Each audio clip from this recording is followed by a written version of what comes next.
Hello guys, hello everyone, how are you all doing? Very very good afternoon. Hello प्यारे बच्चों, कैसे हो सारे लोग? चलो guys, very very good afternoon to all of you. And guys, we are live on let's crack CBSE 9th and 10th।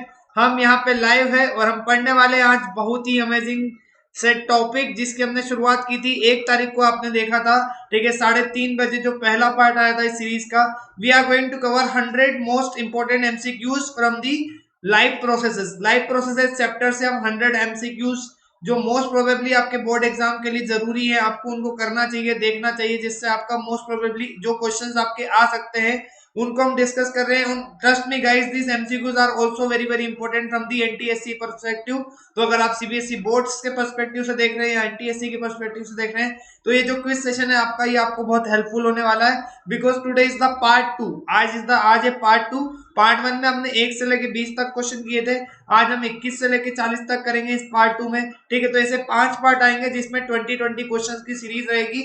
ठीक है, हर एक क्वेश्चन को हम डिटेल में डिस्कस करेंगे। यहाँ पे मैं आपको बराबर से टाइम दूंगा, आपको डिस्कस करना है, आपको सोचना है कि क्या आंसर होना चाहिए। और आंसर होने के बाद अपने जब 20 क्वेश्चन आप कर लोगे क्लास के एंड में, तब आपको अपना एनालिसिस करना है कि how much questions you have done right, आपने कितने क्वेश्चंस को सही किया और कितने क्वेश्चन आपके गलत निकले हैं। ठीक है, जिससे आपको एक प्रॉपर अपनी प्रिपरेशन का एनालिसिस मिलेगा कि हाँ, आपको कितना आता है, कितना नहीं आता है। जो जो क्वेश्चंस आप गलत कर रहे हो उनको सही, सबसे सही करने का तरीका मैं आपको बताता हूँ। सपोज जो क्वेश्चन आपका गलत हो गया है, ठीक है, चेक करिए एनसीईआरटी में जाके कि उसमें क्या लिखा हुआ था, उसकी थ्योरी क्या थी, आपने क्या गलत किया। ठीक है, तो आपको हमेशा के लिए फिर याद हो जाएगा और आप कभी उसको गलत नहीं करोगे। ठीक है, तो जो भी क्वेश्चन आप गलत कर रहे हो यहाँ पे, जो भी क्वेश्चन में आपको डाउट आ रहा है कि सर ये कैसे गलत हुआ, कैसे सही हुआ, उसके रिगार्डिंग आप मुझसे पूछ सकते हो। यहाँ पे यूट्यूब के कमेंट सेक्शन में मैं आपको जवाब दे दूंगा। ठीक है, चलो गाइस, तो बात करते हैं मेरा नाम है गाइस, मैं हूं देवांशु गुप्ता, और मेरा अपना छोटा सा इंट्रोडक्शन मैं यहाँ पे आप लोगों को दे देता हूँ।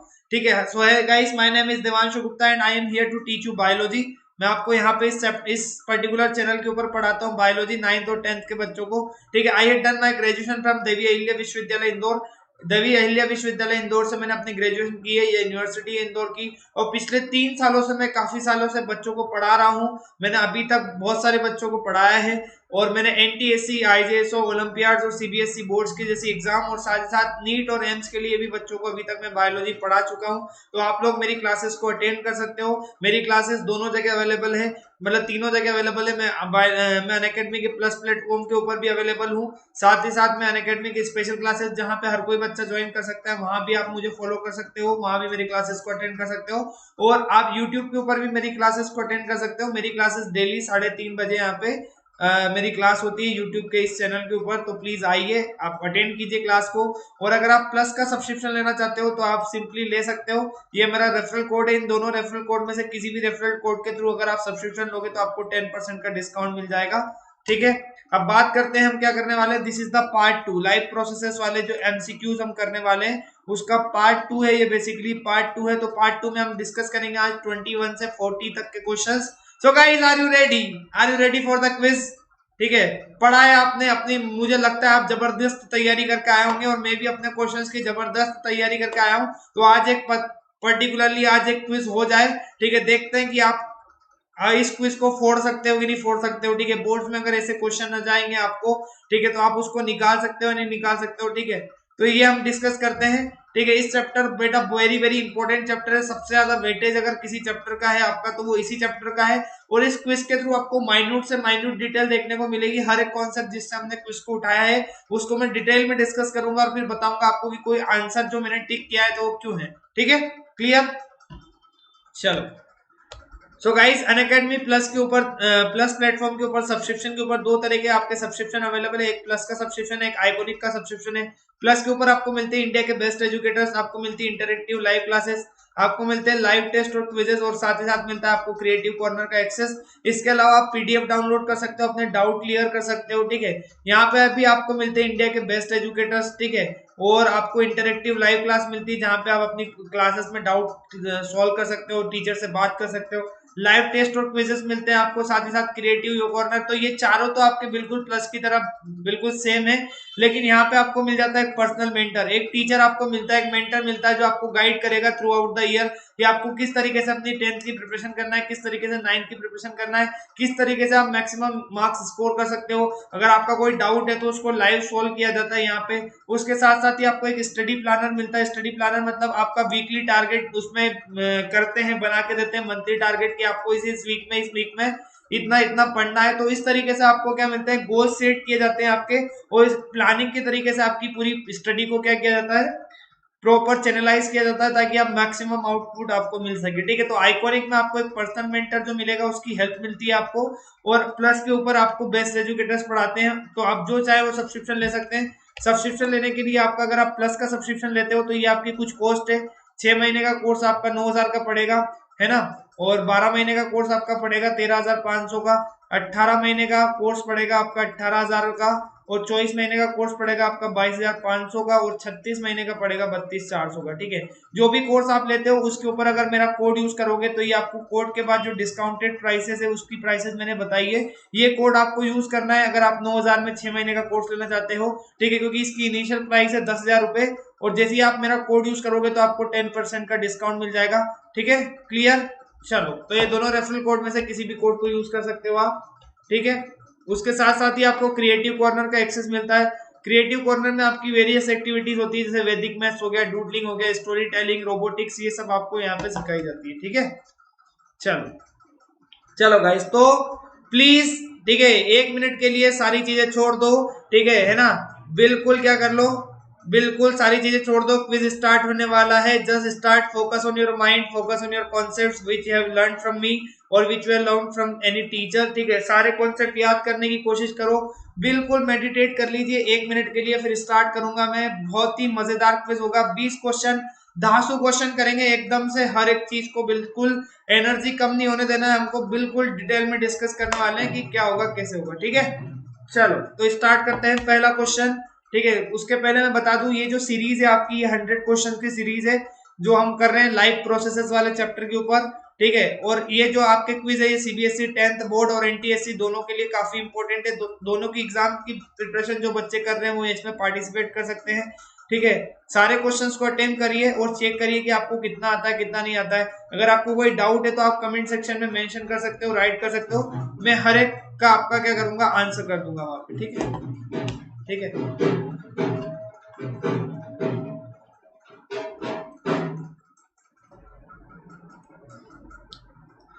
चलो गाइस, तो पहला क्वेश्चन है आपका question number 21 and today's first question, that is the final product of digestion of carbohydrates and proteins are. ठीक है, आपसे बेसिकली यहाँ पे पूछा है, ठीक है, कि जब आपका डाइजेशन होता है किसका, कार्बोहाइड्रेट्स का और प्रोटीन्स का, तो कौन सा फाइनल प्रोडक्ट बनता है। मतलब जब इनका डाइजेशन कंप्लीट हो जाता है तो कार्बोहाइड्रेट्स के डाइजेशन में और आपका प्रोटीन्स का जब कंप्लीट डाइजेशन होने के बाद आपको फाइनल प्रोडक्ट क्या मिलता है। पहला question glycerol and amino acids, दूसरा option glucose and amino acids, तीसरा ऑप्शन है अमीनो एसिड्स एंड ग्लिसरॉल, चौथा ऑप्शन है amino acids and glucose respectively. ठीक है, चलो बताओ what is the right answer.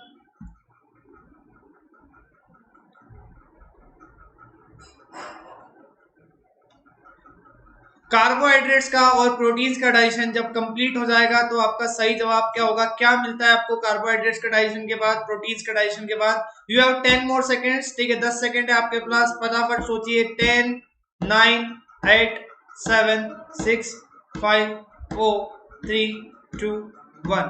So the right answer for this question is glucose and amino acids. ठीक है, ग्लूकोज आपको मिलता है जब आप कार्बोहाइड्रेट्स का डाइजेशन करते हो तो उसके ग्लूकोज, उससे मिलता है ग्लूकोज, और आपका प्रोटीन्स के डाइजेशन से मिलता है आपको अमीनो एसिड्स। ठीक है, तो ग्लूकोज का डाइजेशन, ग्लूकोज किससे मिलता है, कार्बोहाइड्रेट्स का डाइजेशन जब कंप्लीट हो जाएगा इंटेस्टाइन के अंदर, आपकी जो स्मॉल इंटेस्टाइन होती है वहां पे आपका कार्बोहाइड्रेट्स का डाइजेशन कंप्लीट होता है, और कार्बोहाइड्रेट्स का डाइजेशन से कंप्लीट होने के बाद जो आपको मिलता है वो मिलता है glucose, which is also a carbohydrate but it is a simpler carbohydrate. ठीक है, सिंपल आपका कार्बोहाइड्रेट होता है, कॉम्प्लेक्स कार्बोहाइड्रेट नहीं होता है। ठीक है, प्रोटीन्स का जब डाइजेशन होता है तो प्रोटीन्स के डाइजेशन से मिलता है आपको अमीनो एसिड्स। क्या मिलता है बेटा, अमीनो एसिड्स मिलते हैं, ठीक है। प्रोटीन्स का डाइजेशन भी आपका स्मॉल इंटेस्टाइन में कंप्लीट होता है, ठीक है। तो दोनों से जो फाइनल प्रोडक्ट मिलेगा आपका, जब कार्बोहाइड्रेट्स का डाइजेशन कंप्लीट हो जाएगा और प्रोटीन्स का डाइजेशन कंप्लीट हो जाएगा, तो प्रोटीन्स से मिलेगा आपको अमीनो एसिड्स और कार्बोहाइड्रेट से मिलेगा ग्लूकोज, ठीक है।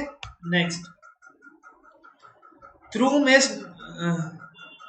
थोरोमेस्टिकेशन ऑफ फूड, ठीक है। थोरो मतलब, ठीक है ना, फिजिकल डाइजेशन या ग्राइंडिंग ऑफ फूड क्यों जरूरी होता है, बेसिकली आपसे पूछा है। Mastication of food is essential because, option A दिया है, mastication of food makes teeth stronger, ठीक है। दूसरा ऑप्शन दिया है, it makes the process of swallowing the food easier.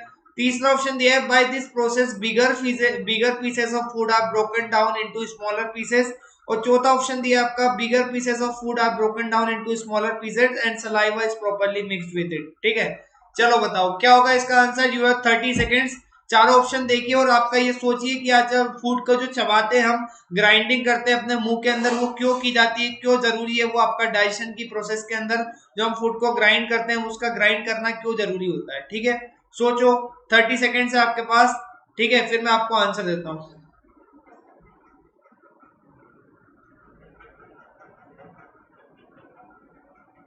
चलो 10, 9, 8, 7, 6, 5, 4, 3, 2, 1 एंड हियर यू गो, ठीक है। तो राइट आंसर इज डी, ठीक है। देखो क्या होता है, जब हम फूड खाते हैं, जब हम क्या करते हैं, खाने को अंदर लेते हैं अपने माउथ के अंदर, तो जो हमारे पीस होते हैं फूड के, वो क्या होते हैं, बहुत बड़े बड़े पीस होते हैं जिनको ब्लड डायरेक्टली एब्जॉर्ब नहीं कर सकता। ब्लड के अंदर एब्जॉर्ब हो जाए उस चीज के लिए हमको क्या करना पड़ेगा, उसका डाइजेशन करना पड़ेगा। अब डाइजेशन करने के लिए क्या होता है, दो तरीके के डाइजेशन होते हैं, एक होता है फिजिकल डाइजेशन, दूसरा होता है केमिकल डाइजेशन। अब फिजिकल डाइजेशन आपका, जिसमें आप किसी तरह के केमिकल्स को यूज नहीं करते हो, ठीक है। फिजिकली आप बॉडी के किसी पार्ट्स को यूज करके क्या करते हो, उसको ग्राइंडिंग करते हो, उसको छोटे छोटे टुकड़ों में तोड़ते हो, है ना। आपके बिगर पीसेस जो होते हैं फूड के, उनको छोटे छोटे स्मॉलर पीसेस में जब हम क्या करते हैं, टीथ की मदद से, टंग की मदद से, सलाइवा की मदद से उसको तोड़ते हैं और सलाइवा को मिक्स करते हैं उसमें, उस चीज को कहा जाता है आपका मेस्टिकेशन ऑफ फूड। अब मेस्टिकेशन ऑफ फूड इसलिए जरूरी है ताकि आपका जो बड़े बड़े फूड के पार्टिकल्स है या फिर पीसेस है, वो छोटे छोटे पीसेस में आपके क्या हो जाए, कन्वर्ट हो जाए, ताकि आपका क्या हो जाए, उसमें सलाइवा प्रॉपर्ली मिक्स हो जाए, और सलाइवा आपका प्रॉपर्ली मिक्स हो जाएगा तो फिर वो अपनी एक्शन कर सकता है, और वो आसानी से क्या कर सकता है, बड़े बड़े जो आपके क्या है मॉलिक्यूल्स हैं, उनको छोटे छोटे मॉलिक्यूल्स के अंदर डाइजेस्ट कर सकता है, क्योंकि सलाइवा के अंदर होता है सलाइवरी एमाइलेज, जो आपका इस तरीके से हेल्प कर सकता है, ठीक है। चलो question number 23, in amoeba absorption of digested nutrients occurs in, ठीक है। अमीबा के अंदर यहाँ पे पूछा है, अमीबा के अंदर, ठीक है, जो एब्जॉर्प्शन होता है, डाइजेशन होने के बाद जो एब्जॉर्प्शन होता है, वो एब्जॉर्प्शन, ठीक है, आपसे एब्जॉर्प्शन किस जगह होता है, ठीक है। तो पहला ऑप्शन दिया आपको कॉन्ट्रेक्टाइल वैक्यूल के अंदर, दूसरा ऑप्शन दिया आपको प्लाज्मा मेम्ब्रेन के अंदर, तीसरा ऑप्शन दिया आपको साइटोप्लाज्म के अंदर, और चौथा ऑप्शन दिया आपको सूडोपोडिया के अंदर, ठीक है। बताओ क्या होगा सही जवाब। अमीबा के अंदर absorption of the digested nutrient, मतलब डाइजेशन होने के बाद जो न्यूट्रिएंट आपके रह जाते हैं, उनका एब्जॉर्प्शन कहां पे होता है। 30 सेकेंड से आपके पास, सोच लीजिए, फिर मैं आपको आंसर देता हूं। सोचो सोचो क्या हो सकता है, ठीक है ना। बहुत सारे बच्चे कंफ्यूज हो रहे होंगे, कंफ्यूजन की कोई बात नहीं है, ठीक है। आपसे पूछा है, डाइजेशन की बात नहीं हो रही है यहाँ पे, इंजेक्शन की बात नहीं हो रही है। Here the properly which is asked you is absorption of the digested nutrient, मतलब डाइजेशन होने के बाद, इंजेक्शन होने के बाद, ठीक है, जो आपका फूड को कहाँ एब्जॉर्प्शन होगा बॉडी के अंदर, जो आपकी अमीबा का यूनिसेलुलर बॉडी होता है उसके अंदर कहाँ एब्जॉर्प्शन होता है। तो सोचिए यहाँ पे 10, 9, 8, 7, 6, 5, 4, 3, 2, 1. So the right answer here is the cytoplasm, ठीक है। एब्जॉर्प्शन कहाँ होता है, साइटोप्लाज्म के अंदर। अब मेरी बात को ध्यान से सुनिए, अमीबा के अंदर फूड को अंदर लेने के लिए क्या बनता है, स्यूडोपोडिया बनता है। उसका काम सिर्फ इतना होता है कि फूड को अमीबा की बॉडी के अंदर ले लेना।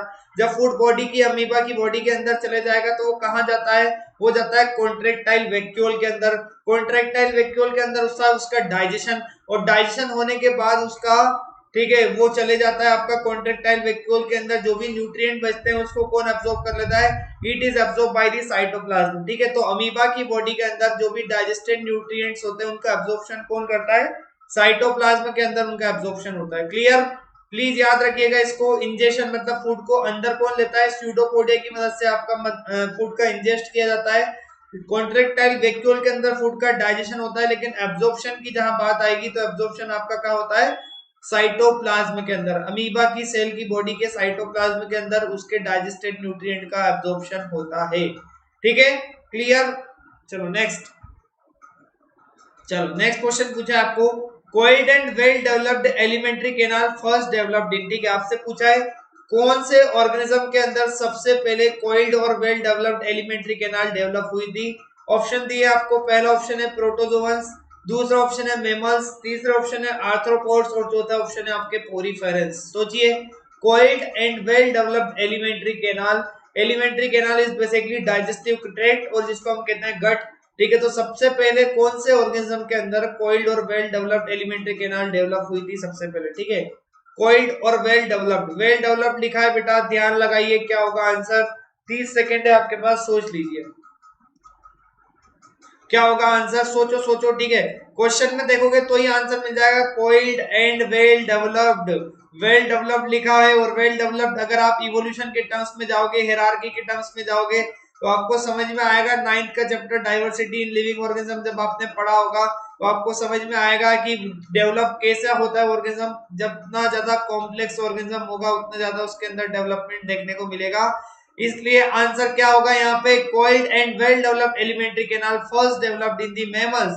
मेमल्स के अंदर आपके सबसे पहले कोइल्ड और वेल डेवलप्ड एलिमेंट्री कैनाल देखने को मिली थी।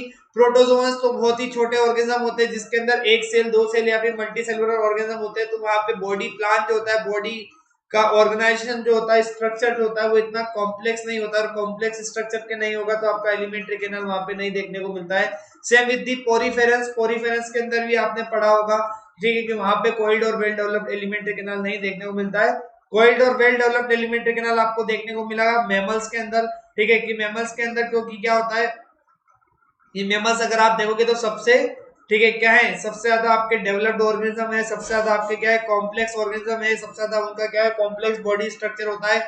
इसीलिए वहां पे आप एलिमेंट्री कैनाल देखोगे तो काफी ज्यादा कॉइल्ड होती है और कैसी होती है, काफी ज्यादा वेल डेवलप्ड होती है। इसलिए आंसर क्या है, B is the right answer. ठीक है, चलो नेक्स्ट,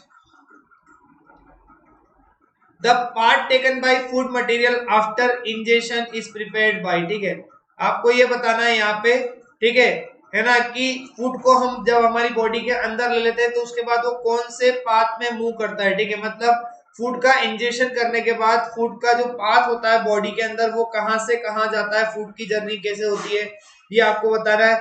पहला ऑप्शन दिया है माउथ, माउथ से जाता है फेरिंग्स, फेरिंग्स से जाता है ईसोफेगस, ईसोफेगस से स्टमक। दूसरा ऑप्शन दिया है mouth, pharynx, oesophagus, small intestine. तीसरा ऑप्शन दिया है माउथ, ईसोफेगस, स्टमक, फेरिंग्स। और चौथा ऑप्शन दिया आपको oesophagus, mouth, pharynx and stomach. सोचो क्या होगा राइट आंसर। 30 सेकेंड है आपके पास, सोचो कि फूड को जब हम माउथ के अंदर लेते हैं तो माउथ से कहां कहां जाता है, फूड किधर किधर से होके निकलता है। इंजेशन होने के बाद, फूड का इंजेशन होने के बाद उसकी जो आपकी क्या होती है, उसकी जर्नी है, उसका पाथ क्या होता है, आपको ये बताना है। Correct pathway taken by the ingested food after it's ingestion in the mouth.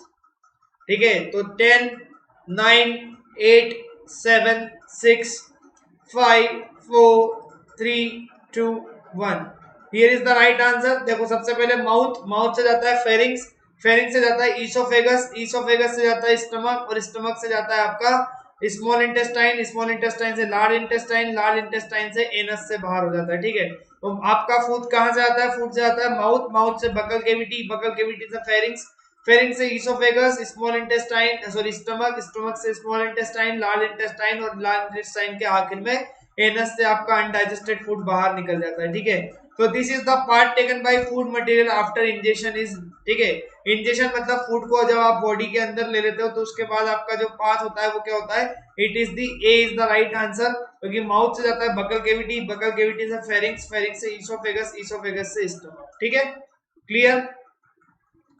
चलो next, root cap has no role in water absorption because, ठीक है, रूट कैप जो होती है आपका, आपने देखा होगा रूट जो होती है आपकी प्लांट्स के अंदर बेसिकली रूट्स होती हैं। ठीक है, तो रूट्स ये आपकी जब आप देखोगे इस तरीके से रूट्स होती है। ठीक है, suppose this is the root of the plant, ठीक है, उसके आसपास क्या होते हैं, रूट हेयर्स निकले होते हैं इधर आसपास, है ना, इधर आसपास क्या रहते हैं, रूट हेयर्स निकले होते हैं, ये रूट हेयर्स इस तरीके से, ठीक है। तो रूट हेयर्स होते हैं आपके रूट्स के अंदर, आपको इतना पता है। लेकिन यहाँ पे बेसिकली जो पूछा है आपसे, वो पूछा है रूट कैप के बारे में, ठीक है, कि रूट कैप का वाटर एब्जॉर्प्शन में कोई भी रोल क्यों नहीं होता है, why does the root cap does not plays any role in the water absorption, because पहला ऑप्शन दिया है it has no direct connection with the vascular system, दूसरा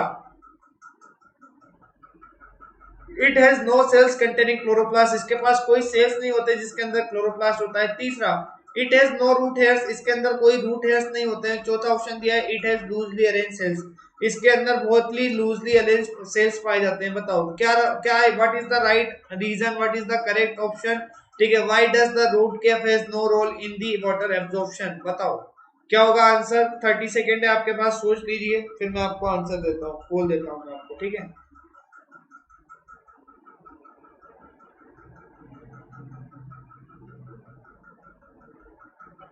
चलो 10 9 8 7 6 5 फास्टर फास्टर 3 2 1, ठीक है। तो आंसर क्या है, ए इज द राइट आंसर, ठीक है, बिकॉज रूट कैप के अंदर आपके रूट हेयर्स नहीं होते, और आपने देखा है कि आपका जो वाटर का जो एब्जॉर्प्शन होता है सॉइल से, जो मिनरल्स और वाटर को कौन एब्जॉर्ब करता है, ठीक है, रूट हेयर्स जो रूट के अंदर प्रेजेंट होते हैं वो क्या करते हैं, ऑस्मोसिस की प्रोसेस के थ्रू, ठीक है, क्या करते हैं, सॉइल से वाटर और मिनरल्स को एब्जॉर्ब करते हैं। अब रूट कैप में क्या होता है आपका, वहां पे कोई भी रूट हेयर्स नहीं पाए जाते हैं, इसलिए रूट कैप के अंदर आपको किसी भी तरह का एब्जॉर्प्शन नहीं देखने को मिलता है वाटर, ठीक है, clear. Next, removal of calcium, ठीक है, अगर हाँ यहाँ पे क्वेश्चन पूछा है आपसे, अगर हम कैल्शियम को निकाल दें, ठीक है ना, कोई ब्लड जिसके अंदर से हमने हमने क्या किया है, ब्लड का सैंपल लिया है, उसके अंदर से अगर हम कैल्शियम को निकाल दें अगर, तो क्या होगा, पहला ऑप्शन है आपका result in clotting, blood clotting होने लगेगी, दूसरा ऑप्शन है ब्लड क्लोटिंग नहीं होगी, दूसरा ऑप्शन है prevent oxidation of haemoglobin, haemoglobin का ऑक्सीडेशन होने से रोकेगा, और चौथा ऑप्शन है आपका कॉज हीमोलाइसिस, हीमोलाइसिस मतलब है ना जो आरबीसी है उनकी डेथ होने लगेगी। बताओ क्या होगा अगर फ्रेशली कलेक्टेड ब्लड के अंदर से हम कैल्शियम का क्या कर दें, कैल्शियम आयंस को निकाल दें, तो क्या होगा। 30 सेकेंड है आपके पास, सोच लीजिए जरा, फिर मैं आपको आंसर देता हूं।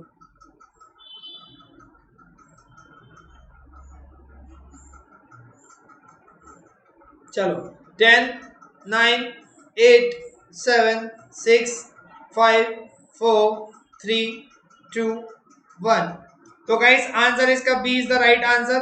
देखो कैल्शियम की जरूरत होती है, कैल्शियम आयंस की, अगर ब्लड का क्लोटिंग हो रहा है, ठीक है, ब्लड क्लोटिंग करने के लिए आपका किसकी जरूरत पड़ती है, कैल्शियम आयंस की जरूरत पड़ती है, calcium ions plays a major role in the blood clotting. Blood का अगर आपको थक्का जम जाता है, ब्लड की आपको इंजरी हो जाती है, तो जहां से ब्लड फ्लो करता है, तो ब्लड फ्लो करते करते आपका एक टाइम ऐसा आता है जब आपका ब्लड फ्लो होना रुक जाता है, और वहां पे आप देखते हो कि क्लोटिंग हो जाती है ब्लड की। तो ब्लड की क्लोटिंग होने के लिए जरूरी होता है कि ब्लड के अंदर क्या हो, ब्लड के अंदर कैल्शियम आयंस प्रेजेंट हो। अगर ब्लड के अंदर कैल्शियम आयंस प्रेजेंट नहीं होंगे तो उससे क्या होगा, उससे आपकी क्लोटिंग नहीं हो पाएगी और ब्लड आपका लगातार बहते रहेगा। इसलिए अगर जो भी ब्लड सैंपल अगर आप उसमें से कैल्शियम आयंस को निकाल लोगे तो उसके अंदर फिर ब्लड क्लोटिंग नहीं हो पाएगी, ठीक है। So B is the right answer. चलो नेक्स्ट क्वेश्चन दिया है आपको, if CO2 concentration in the blood increases, ठीक है, अगर ब्लड के अंदर CO2 का जो लेवल है, CO2 मतलब कार्बन डाइऑक्साइड का जो लेवल है, अगर वो बढ़ जाता है तो ब्रीदिंग की रेट के ऊपर क्या डिफरेंस होगा, ठीक है, मतलब जो ब्रीदिंग रेट होगी हमारी वो डिक्रीज होगी, बंद हो जाएगी, इंक्रीज हो जाएगी, या हैव नो इफेक्ट। बताओ what will happen to our breathing rate if the level of concentration of CO2 increases in the blood. बताओ क्या होगा आंसर, 30 सेकेंड से आपके पास, सोचो। CO2 का कंसंट्रेशन बढ़ना मतलब आपका क्या होगा, रेट ऑफ ब्रीदिंग बढ़ेगा, कम होगा, सेम रहेगा, या फिर रुक जाएगा। बताओ 3 2 1,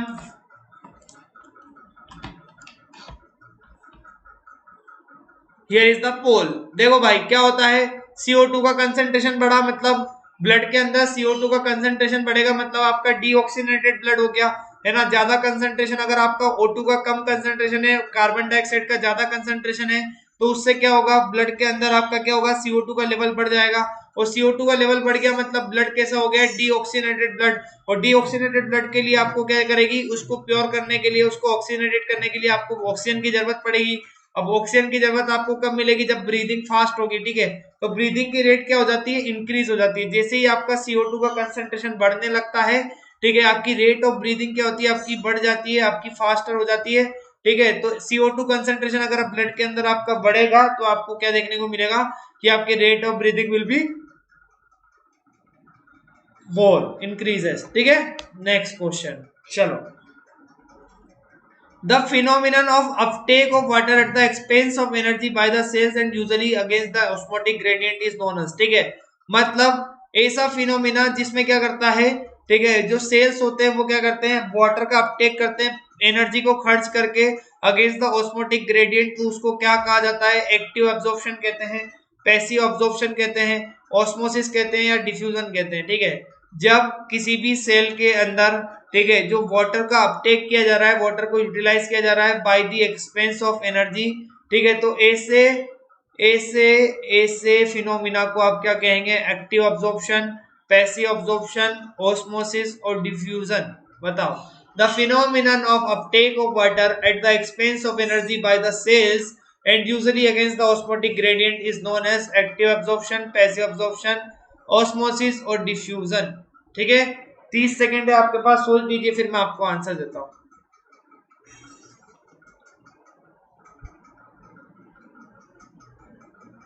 चलो, 10 9 8 7 6 5 4 3 2 1। Here is the right answer. A is the right answer. उस फिनोमिना को कहते हैं एक्टिव अब्जॉर्प्शन। जब क्या करता है, जब कोई सेल्स क्या करे, एटीपी का खर्चा करे, एनर्जी का खर्चा करे, किस चीज के लिए, वाटर के अपटेक के लिए, तो उसको कहते हैं एक्टिव अब्जॉर्प्शन। और यहाँ पे इसमें अगर एनर्जी का एक्सपेंस हो रहा है आपका, तो उसको क्या कहते हैं, एक्टिव अब्जॉर्प्शन कहते हैं, ठीक है। क्योंकि ऑस्मोटिक ग्रेडियंट के अगेंस्ट जब आपको क्या करना पड़ता है, वाटर का अपटेक करना पड़ता है, वाटर की मूवमेंट करना पड़ती है, तो उसमें आपको एनर्जी को खर्च करना पड़ता है, और एनर्जी को जो खर्च करते हैं, ठीक है, तो ऐसी प्रोसेस को कहा जाता है एक्टिव अब्जॉर्प्शन। क्या कहा जाता है, एक्टिव अब्जॉर्प्शन कहा जाता है। नेक्स्ट,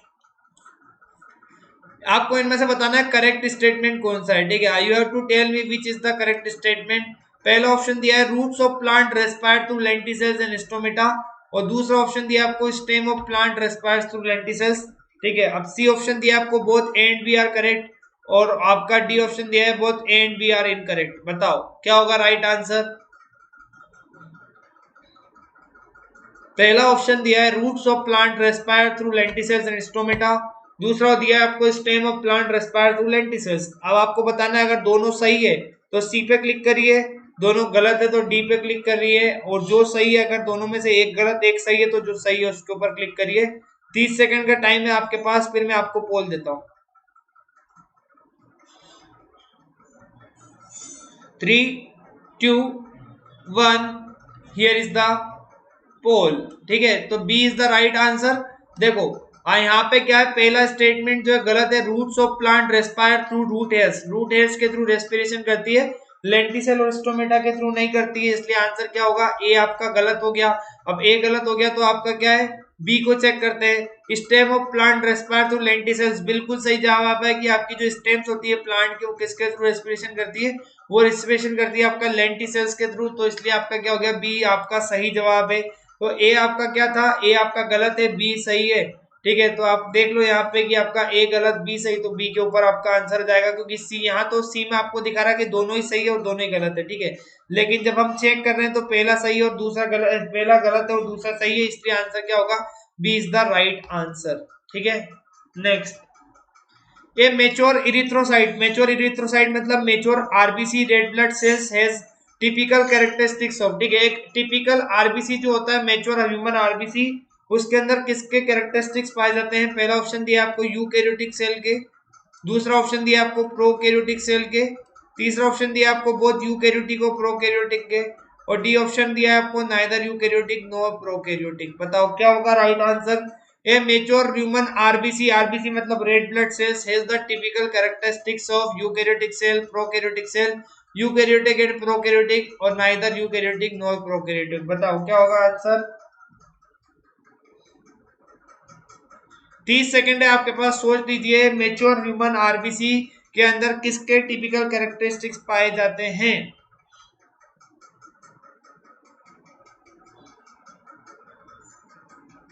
3, 2, 1, हियर इज द पोल। ठीक है, तो आपका D is the right answer. अब देखो आरबीसी के अंदर आपने देखा है कि आरबीसी के अंदर ना तो न्यूक्लियस पाया जाता है, एन्यूक्लिएटेड होती है, ना ही आपके सेल ऑर्गेनेल्स पाए जाते हैं। बिसाइड्स सेल आपका यूकैरियोटिक होता है, लेकिन आपको ना तो इसमें यूकैरियोटिक के आपको टिपिकल फीचर्स देखने को मिलते हैं, ना प्रोकैरियोटिक के फीचर्स देखने को मिलते हैं, क्योंकि प्रोकैरियोटिक के अंदर भी आपका क्या होता है, एक वेल डिफाइंड न्यूक्लियस तो होता ही होता है। ठीक है, एक न्यूक्लियस होता है प्रोकैरियोटिक के अंदर, यूकैरियोटिक के अंदर भी न्यूक्लियस होता है, लेकिन आपका ह्यूमन आरबीसी जो होता है उसके अंदर ना तो आपका न्यूक्लियस होता है। ठीक है, तो उसको ना तो हम यूकैरियोटिक कह सकते हैं, ना ही हम उसको प्रोकैरियोटिक कह सकते हैं। ठीक है, वो ऑल टुगेदर डिफरेंट ही आपका क्या होता है, डिफरेंट ही आपका एक तरीके से आप कह सकते हो कि एक तरह का अलग ही सेल। ठीक है, चलो, which one of the cell organelles contain the light absorbing pigment chlorophyll. आपको इनमें से बताना है, इन पांचों में से। ठीक है, कि आपको बताना है कौन सा ऐसा सेल ऑर्गेनेल है जिसके अंदर क्लोरोफिल पाया जाता है। ठीक है, पहला ऑप्शन दिया आपको माइटोकॉन्ड्रिया, दूसरा दिया है राइबोसोम्स, तीसरा दिया है क्लोरोप्लास्ट, चौथा दिया है न्यूक्लियोलस और पांचवा दिया है नन ऑफ द अबोव। चलो बताओ, what is the right answer, which one of the following cell organelles contain the light absorbing pigment chlorophyll. ठीक है, तो A B C is the right answer. ठीक है, आपको अगर यहाँ पे देखोगे तो किसके अंदर पाया जाता है क्लोरोफिल, जो ग्रीन पिगमेंट होता है प्लांट के अंदर, it is basically present in the chloroplast. Chloroplast आपके क्या होते हैं, प्लांट सेल के सेल ऑर्गेनेल होते हैं, है ना, जिसको हम प्लास्टिड्स के नाम से भी जानते हैं। ठीक है, प्लास्टिड्स तीन तरह के होते हैं, एक होते हैं आपके क्लोरोप्लास्ट, दूसरे होते हैं ल्यूकोप्लास्ट, तीसरे होते हैं अमाइलोप्लास्ट। ठीक है, उनमें से एक होता है क्लोरोप्लास्ट जिसके अंदर आपका ग्रीन कलर का पिगमेंट पाया जाता है। अब ग्रीन कलर का पिगमेंट होने की वजह से क्या करते हैं, वो फोटोसिंथेसिस कर सकते हैं, और ये ग्रीन कलर का पिगमेंट जो है क्लोरोफिल, ये सिर्फ और सिर्फ क्लोरोप्लास्ट के अंदर पाया जाता है। ठीक है, next, the opening and closing of stomata. Stomata की जो ओपनिंग और क्लोजिंग होती है वो कौन गार्ड करता है, कौन रेगुलेट करता है। पहला ऑप्शन दिया आपको लेंटिसेल, दूसरा दिया है गार्ड सेल्स, तीसरा दिया है सीव ट्यूब्स, चौथा दिया है ऑल द अबव, पांचवा दिया है ए एंड बी। बताओ क्या होगा सही जवाब। The opening and closing of stomata is regulated by. ठीक है, कौन रेगुलेट करता है स्टोमेटा कब बंद होगा कब खुलेगा, इसका रेगुलेशन कौन करता है। पहला ऑप्शन दिया है लेंटी सेल, दूसरा दिया है गार्ड सेल, तीसरा दिया है सीव सेल, चौथा दिया है ऑल द अबव, पांचवा दिया है आपका ए एंड बी। ठीक है, सोचो, आपके पास 15 सेकेंड है, सोच लीजिए, फिर मैं आपको आंसर देता हूं फटाफट से।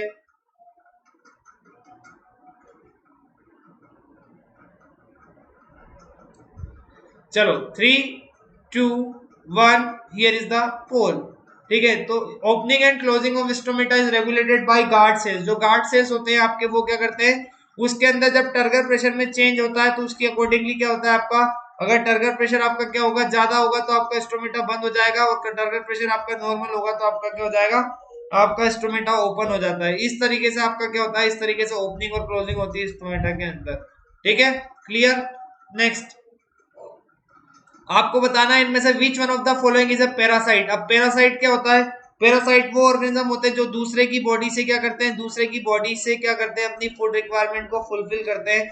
ऐसे ऑर्गेनिज्म को कहा जाता है पैरासाइट्स। पहला ऑप्शन है आपका पैरासाइट्स का, ठीक है, हुकवर्म्स, दूसरा है टैपवर्म्स, तीसरा है लीचेस, चौथा है ऑल द अबव, पांचवा है नन ऑफ दीज। ठीक है, आपको बताना है विच one of the following is a parasite. इनमें से बताना है आपको कौन सा पैरासाइट है। पहला ऑप्शन है हुकवर्म्स, दूसरा है टैपवर्म्स, तीसरा है लीचेस, चौथा है ऑल द अबव और पांचवा है नन ऑफ दीज। चलो सोचो क्या होगा आंसर। 30 सेकेंड है आपके पास। पैरासाइट वो ऑर्गेनिज्म होते हैं जो दूसरे की बॉडी से या दूसरे की बॉडी के अंदर से अपनी फूड रिक्वायरमेंट को फुलफिल करते हैं। ऐसे ऑर्गेनिज्म को कहा जाता है पैरासाइट्स। और पैरासाइट्स के एग्जांपल पूछे यहाँ पे कि आपको कुछ ऑर्गेनिज्म बताएं, उनमें से आपको बताना है इनमें से कौन सा पैरासाइट है। ठीक है, चलो, पहला ऑप्शन है आपका हुकवर्म्स, दूसरा आपका टैपवर्म्स, तीसरा लीचेस, चौथा है आपका ऑल ऑफ द अबव, पांचवा है आपका नन ऑफ दिस। सोचो क्या होगा आंसर।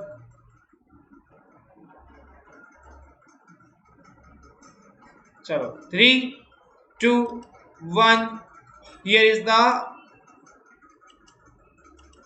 पोल। ठीक है, D is the right answer. ठीक है, देखो ये तीनों जो है आपका हुकवर्म हो गया, टैपवर्म हो गया, लीचेस हो गया, तीनों की तीनों क्या है, पैरासाइट्स है। ठीक है, तीनों के तीनों क्या है, पैरासाइट से, इसलिए आपका आंसर क्या हो जाएगा, D is the right answer. All of the organism, hookworms, tapeworms, leeches, lice, mites, ठीक है, ये सब क्या होते हैं आपके, ये सारे होते हैं पैरासाइट्स, ठीक है, जो क्या करते हैं दूसरे की बॉडी से अपनी फूड रिक्वायरमेंट को फुलफिल करते हैं, ऐसे ऑर्गेनिज्म को कहा जाता है पैरासाइट्स, ठीक है। चलो next question, one complete contraction and relaxation of heart, ठीक है, हार्ट जब एक बार पूरी तरीके से कॉन्ट्रैक्ट कर ले और एक पूरी तरीके से आपका रिलैक्स हो जाए, उस कंडीशन को क्या कहते हैं, the one complete contraction and relaxation of the heart is called, पहला ऑप्शन सिस्टोल, दूसरा ऑप्शन दिया है डायस्टोल, तीसरा दिया है आपका कार्डियक साइकिल, चौथा दिया है ब्लड प्रेशर और पांचवा दिया है नन ऑफ दिस। बताओ, one complete contraction and relaxation of the heart is called systole, diastole, cardiac cycle, blood pressure, बताओ। 3 2 1, हियर इज द पोल, ठीक है। तो वो साइकिल जिसमें क्या होता है आपका, एक कंप्लीट कॉन्ट्रैक्शन और एक कंप्लीट रिलैक्सेशन होता है हार्ट का, उसको कहते हैं आपका कार्डियक साइकिल कहते हैं, उसको क्या कहते हैं, कार्डियक साइकिल कहते हैं। कार्डियक साइकिल वो साइकिल होता है जिसमें ब्लड आपका क्या करता है, कंप्लीटली एक बार घूमते हुए वापस आपका ब्लड आपके हार्ट के अंदर जब पहुंच जाता है, तो उसमें क्या होता है, उसमें दो तरह की स्टेजेस आती है, एक होती है कॉन्ट्रैक्शन वाली स्टेज और एक होती है रिलैक्सेशन वाली स्टेज, ठीक है। तो कॉन्ट्रैक्शन और रिलैक्सेशन आपका जब कंप्लीट हो जाता है एक, ठीक है, हार्ट का, तो उसको क्या कहते हैं, उसको कहते हैं कार्डियक साइकिल, ठीक है, clear. Next, which of the following is not a digestive enzyme content in the pancreatic juice, आपको यहाँ पे बताना है पेनक्रियाटिक जूस जो आपका पेनक्रियास सिक्रिएट करता है, उसके अंदर इनमें से कौन सा एंजाइम नहीं पाया जाता है। पहला ऑप्शन दिया आपको लाइपेज, दूसरा दिया है हाइड्रोक्लोरिक एसिड, तीसरा दिया है म्यूकस और चौथा दिया है आपको ट्रिप्सिन। बताओ क्या होगा सही जवाब। Which of the following is not a digestive enzymes contained in the pancreatic juice? Pancreatic juice के अंदर पाया जाने वाला कौन सा एक डाइजेस्टिव एंजाइम नहीं है। पहला ऑप्शन दिया है लाइपेज, दूसरा दिया है HCl, तीसरा दिया है म्यूकस और चौथा दिया है ट्रिप्सिन। अब बताओ क्या होगा आंसर।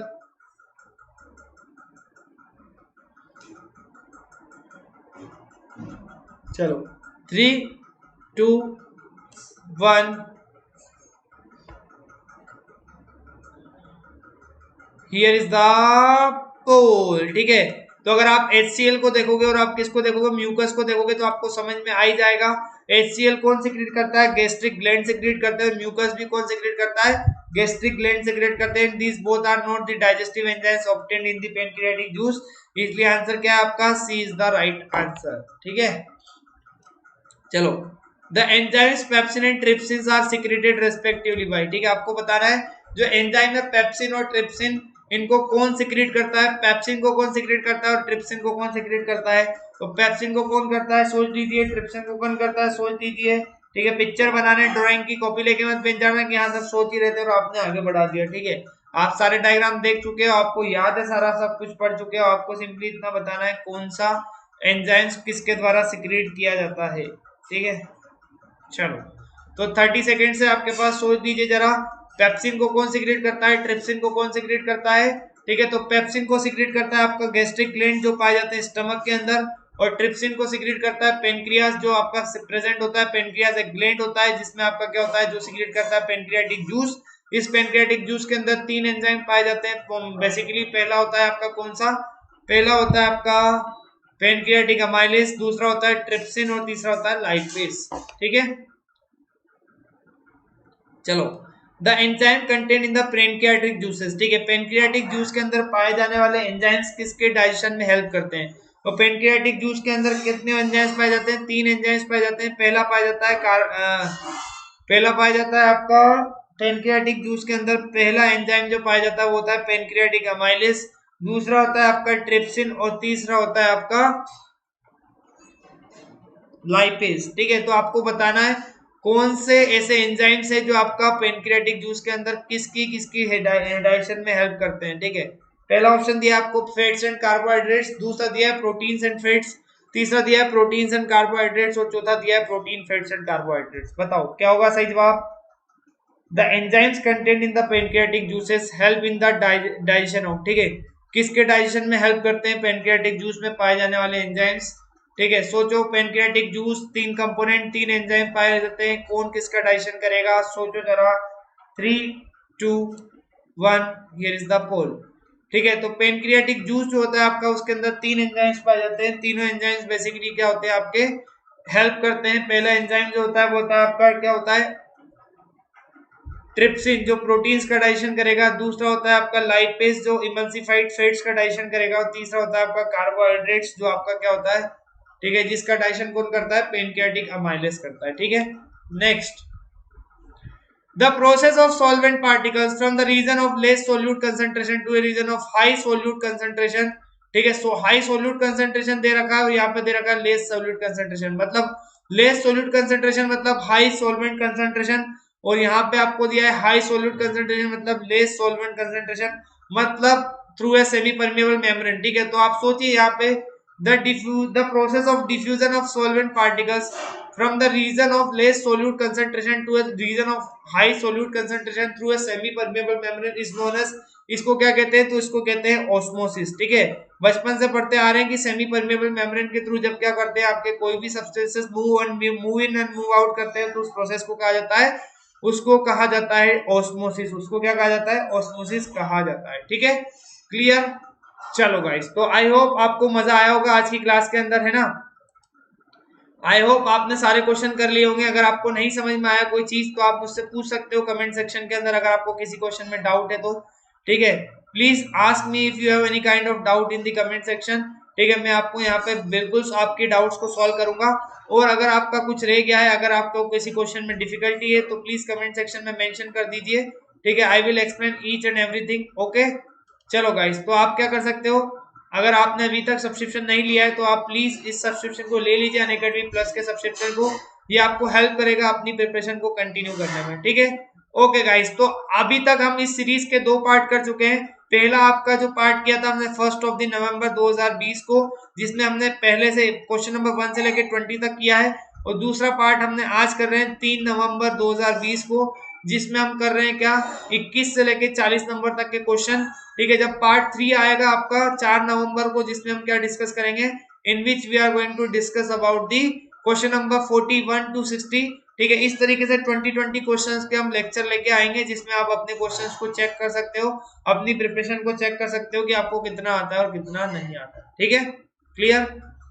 चलो okay guys, bye bye everyone, take care guys. ठीक है। See you soon tomorrow, till then bye bye. Please अगर आपको एक क्विज अच्छा लगे तो प्लीज लाइक कीजिए, शेयर कीजिए अपने दोस्तों के साथ, और जितना ज्यादा हो सके इसको प्रमोट कीजिए यार, ताकि मैं इसी तरीके से आपके लिए अच्छे से अच्छा कंटेंट लेके आ सकूं। Okay, bye bye.